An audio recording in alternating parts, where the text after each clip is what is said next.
Kũringana na andũ a itũra rĩa Thing'atĩ Ngeca mareyumĩririe thutha wa kũigua mbu na gũkora mũrango wa nyũmba ĩrĩa ciana ici irarĩ ũrĩ mũhinge kuma na thĩiniĩ. Nĩ tũrageririe biũ ũrĩa tũngĩhota tondũ kũrahingĩtwo na thĩiniĩ, tũrageria gũtua mũrango no rĩrĩa tũrahotire kũingĩra tũtinahota gũthara kĩndũ onakĩ tondũ ona twaingĩra kũu mũtumia ũcio nĩ aroneka nĩ ahinyĩrĩrĩkĩire mũno.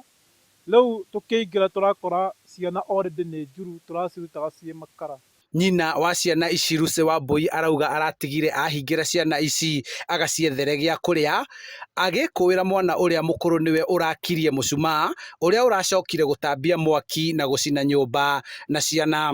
Ndirarĩ na gĩa kũrĩa kuma hwaĩ na mũthenya wothe ndĩratindĩte nao haha, hwaĩ-inĩ rĩu ndĩrona matikũrarĩra, ndĩrathiĩ gũkomberera kambĩ, rĩu ndĩracoka gũtũngwo nĩ ndeto, ndĩronire o kamũgate tu na mboga, ndĩracoka gũtũngwo nĩ ndeto ngĩũka na mũgate na gũkũ he ciana ciakwa tũkome. Agĩkĩra mũkonde mũtino ũyũ, cibũ wa itũra rĩrĩ Rĩangia orĩtie aciari matiganĩrie mũtugo wa gũtiga mahingĩra ciana nyũmba.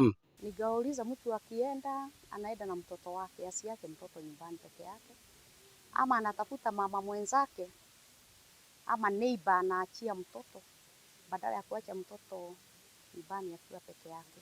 Borithi nĩ manjĩrĩirie ũthuthuria gũkũ mĩĩrĩ ya ciana ici ĩgĩtwarwo nyũmba-inĩ ya kũiga mĩĩrĩ ya Gaciĩ.